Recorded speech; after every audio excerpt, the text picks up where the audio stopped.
नमस्कार दोस्तों। तो दोस्तों आज हम बात करेंगे अपने डीटीएच के ऊपर लगने वाली जो एलएनबी होती है उसके बारे में। तो सबसे पहले तो आपको मैं ये बताऊं कि एलएनबी जब नो सिग्नल या फिर इसमें सिग्नल कम हो जाते हैं तो उस कंडीशन में हम क्या करें कि एलएनबी के सिग्नल पूरे आ जाएं। तो ये सारी जानकारी आपको इस वीडियो में हम देंगे, तो वीडियो पूरा देखिए और आपको अच्छे से समझ में आ जाएगा कि एलएनबी के अंदर क्या क्या समस्या होती है और वो क्यों सिग्नल कम देना शुरू कर देती है, जिसकी वजह से अपने सेट टॉप बॉक्स के अंदर कुछ एक चैनल होते हैं जो कट कट के या रुक रुक के चलते हैं, जिसमें जो ऊपर की दो लाइनें होती हैं जो आप साइड में स्क्रीन में देख रहे हो कि एलएनबी की सिग्नल की जब हम क्वालिटी देखते हैं तो इसमें आपको ये दो लाइनें नज़र आ रही हैं। तो एक लाइन होती है इसकी तार की क्वालिटी की और एक लाइन होती है इसकी सिग्नल की क्वालिटी की। तो इनमें से जो नीचे वाली होती है वो तो होती है सिग्नल की, और ऊपर वाली होती है जो इसके ऊपर जो एलएनबीएफ का तार लगता है उसकी क्वालिटी की। अगर आपका वायर जो एलएनबी का वायर है वो 1 साल से या ज़्यादा पुराना हो गया है, तो अगर वो उसमें कम दिखा रहा है, 50 से कम ये आपको लाइन दिख रही है, तो वो तार आपको चेंज करने की ज़रूरत है। ये एलएनबी सही है। अगर ऊपर का जो लाइन है वो आपको 75% से ऊपर दिखा रहा है और नीचे वाली आपको 25% या उससे नीचे की दिखा रहा है, तो उस कंडीशन में आपको इस एलएनबी को कुछ रिपेयरिंग वगैरह करने की आवश्यकता है। तो इसको हम कैसे रिपेयरिंग करेंगे, अगर इसमें कोई फॉल्ट है तो वो भी आपको सब कुछ इस वीडियो में हम बताएंगे। तो देखिए दोस्तों, सबसे पहले तो आपको अपने डिस्क के ऊपर जाके सबसे पहले तो इस यहाँ से जो एलएनबी का वायर लगता है एक बार उसको आप खोल के और यहाँ इसमें ये देख लें कि इसके अंदर सफ़ेद कोई जंग वगैरह तो इसमें कोई नहीं आया है। अगर इसमें कई बार क्या होता है कि बारिश का पानी जाने से इसके अंदर पानी घुसने से एक जंग टाइप में आ जाता है और उससे वो सिग्नल ब्रेक हो जाते हैं, तो उस वजह से भी इसमें नो सिग्नल की समस्या हो जाती है। फिर आप ये देखना कि अपने जो एलएनबी के आगे का एक ये ऐसा कवर होता है, ये आपका टूटा हुआ तो नहीं है। अगर ये टूटा हुआ है तो इसके अंदर कुछ कीट पतंगे जाने से, मिट्टी घुसने से या डस्ट वगैरह जाने से इसके अंदर आपको दिखाई दे रहा होगा कि दो कांटे लगे हुए होते हैं, एक हॉरिजॉन्टल का होता है और एक ये वर्टिकल का सिग्नल लेता है, जो कि डिस्क के ऊपर रिफ्लेक्ट होके और इससे टकराते हैं, तब अपने सेट टॉप बॉक्स तक ये सिग्नल पहुंचाता है। तो अगर इसके अंदर कोई मिट्टी वगैरह, डस्ट वगैरह या फिर कोई धूल जम गई है तो इसको पहले तो आप साफ़ कर लें कपड़े से। अगर आपका ये इस तरह से इसका ढक्कन या कैप बोलते हैं, ये अगर टूट गया है तो इसको एक कोई प्लास्टिक का कवर लेके उससे भी आप ढक सकते हो, या फिर एलईडी का कोई बल्ब पड़ा होगा आपके पास 9 वाट 7 वाट का, तो उसके आगे का जो कैप होता है वो निकाल के और इसके ऊपर आप चिपका सकते हो, क्योंकि इसमें चिपकाने से और न चिपकाने से कोई ज़्यादा अंतर नहीं होता।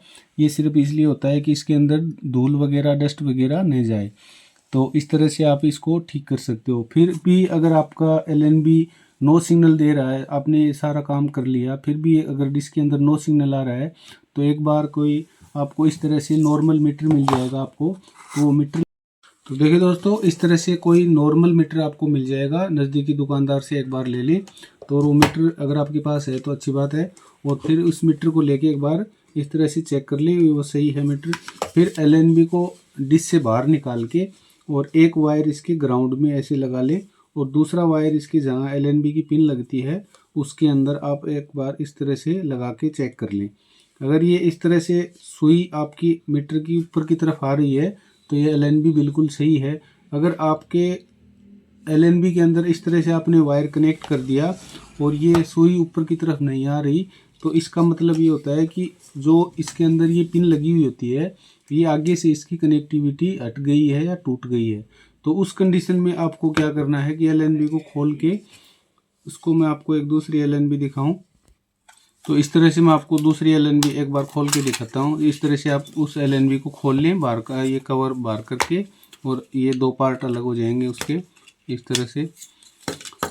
और फिर यहाँ आपको दो पेच देखने को मिलेंगे। तो ये कनेक्टिविटी यहाँ से होती है इसकी, इसके अंदर एक वायर जाके और आगे इसके जो पीसीबी बोर्ड होता है उससे कनेक्ट होता है।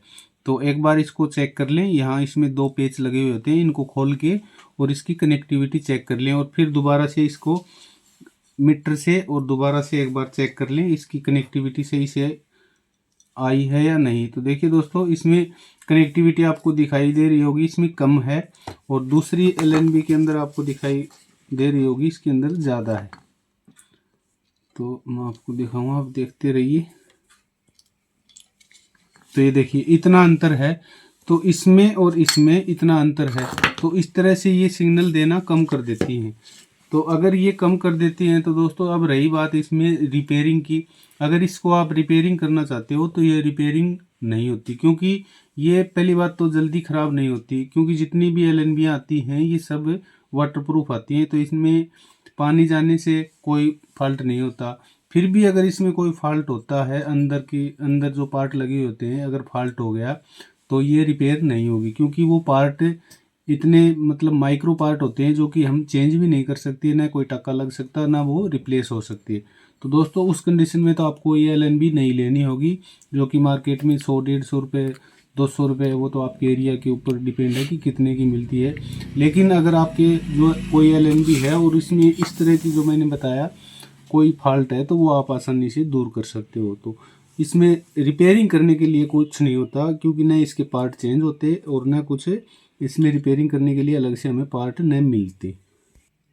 तो दोस्तों इस तरह से अगर आपके डिश के अंदर ये प्रॉब्लम आ रही है तो मैंने जो बताया आपको ये आप करके देख सकते हो। अगर उस कंडीशन में अगर वो ठीक हो जाती है तो ठीक है, फिर भी अगर वो नहीं होती तो आपको मार्केट से ये एलएनबी नहीं लेनी होगी। तो इसमें रिपेयरिंग करने का मैंने आपको तरीका बताया कि इसमें ज़्यादातर इसमें फॉल्ट यही आते हैं, या तो आपका जो वायर है वो 1 साल से या 1.5 साल से ज़्यादा हो गया तो वो सूख गया होगा, तो एक बार उसको चेंज कर लें।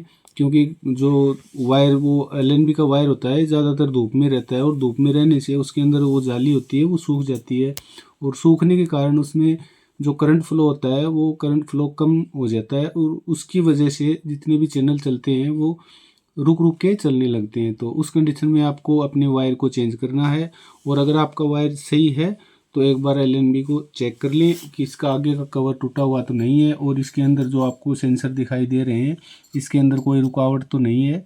तो इस तरह से आप अपनी एलएनबी को ठीक करके और पूरे सिग्नल अपनी डिस्क से ले सकते हो। तो दोस्तों मैंने आज आपको बताया एलएनबी के बारे में। तो ये वीडियो आपको कैसी लगी हमें कमेंट करके ज़रूर से बताना, और इनके बारे में एलएनबी के बारे में आपको कोई सुझाव हो, कमेंट हो, क्वेरी हो तो हमें डायरेक्ट पूछ सकते हो। तो दोस्तों इसी तरह की वीडियो हम हर रोज़ अपने चैनल के ऊपर डालते रहते हैं। अगर आपको हमारा चैनल अच्छा लगा हो, वीडियो अच्छी लगी हो, हमारी बातें अच्छी लगी हों, तो आप चैनल को सब्सक्राइब भी कर सकते हैं। तो दोस्तों मिलते हैं कल नेक्स्ट वीडियो में। ओके।